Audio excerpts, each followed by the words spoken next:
ini bahwa posisi di padang gurun adalah posisi yang ada dalam kehidupan kami saat ini.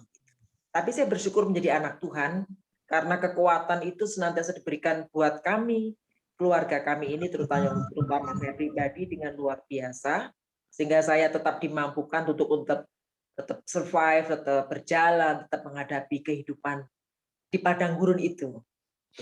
Meskipun saya tahu ketika mencari sumber airnya itu sulit, Tuhan terus berikan hikmat bahwa besok kamu ini, besok kamu ini, seperti Tuhan menschedule-kan saya setiap hari apa yang harus saya lakukan.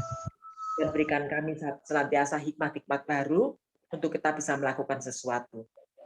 Itu janji Tuhan, bahwa Tuhan itu konsisten dengan janjinya ketika Dia berjanji untuk senantiasa memberikan pertolongan, itu akan dinyatakan. Tapi satu syaratnya, karena Tuhan juga ingin kita menjadi orang yang pandai, anak-anak Tuhan yang pandai, menjadi anak-anak Tuhan yang tahu diri. Ketika kita diberikan belas kasihan Tuhan, kita pun juga harus terus dekat dengan Tuhan. Tidak terus cuek, Tuhan udah konsisten ini. Memang Tuhan mengajarkan doa Bapa kami itu benar sekali, karena Tuhan memang memberikan pada kita tuh sesuatu yang secukupnya. Misalnya doa Bapa kami kan cukup, sesuatu yang berikan pada hari ini makan kami yang secukupnya. Itu akan dicukupkan Tuhan. Kalau kita ingin berlebih dari makan yang dicukupkan Tuhan itu, ya kita harus terus berusaha lagi gitu. Tapi kadangkala ketika manusia berusaha untuk mendapatkan sesuatu yang lebih lagi, itu jalannya nggak benar, pasti nggak benar.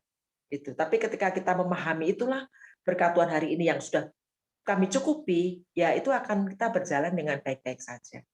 Jadi seperti yang disampaikan Bu Eli tadi, itu tepat sekali, bahwa ketika kita dihadapkan dalam kondisi kita seperti dalam padang gurun, itu memang kita harus terus berjuang dan terus memandang kepada Tuhan, karena ketika kita mencari sumber air itu sulit, tapi Tuhan akan menemukan buat kita, akan menemukan buat kita.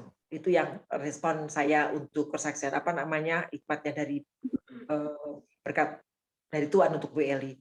Yang kedua yang tadi Bu Ayun juga, itu di waktu tahun 98 itu sama, saya pulang kantor itu berjalan karena nggak ada mobil lagi. Pas saya turun itu saya bercampur dengan orang-orang yang huru-hara. Jadi orang-orang itu melempari kantor-kantor, rumah-rumah, sampai hancur, sampai bakar-bakar. Benar-benar kami ini saksi hidup ya, salah satunya saksi hidup. Jadi saya sambil menangis dengan teman saya ini, karena kami dua-duanya tidak ngerti kalau ada kerusuhan, karena nggak nyangka kok negaraku kayak gini gitu. Terus benar-benar tidak seperti di TV, kenyataannya di lapangan itu. Dia anak-anak muda dengan muka-muka yang serem-serem gitu ya, dengan muka-muka yang bukan mukanya dia lagi, mukanya gitu, muka-muka yang asing gitu menurut saya, mukanya orang-orang yang seperti turun dari hutan, muka orang-orang yang kayak ya gitulah, kayak manusia hutan gitu. Dia jalan bergerombol, mungkin bisa puluhan, mungkin ratusan. Saya di belakangnya sambil nangis. Saya bilang, Tuhan, tolong saya, Tuhan lindungi saya. Kok negaraku seperti ini? Beri luar biasa. Tapi tadi pertolongan Tuhan, kita dinaungin oleh sayap Tuhan, jadi saya bisa sampai di rumah kakak saya sebagai persinggahan pertama dulu untuk mengamankan kerusuhan itu. Dan puji Tuhan, semuanya Tuhan luputkan, dan seperti saat ini saya masih ada di sini, itu semua karena pertolongan Tuhan.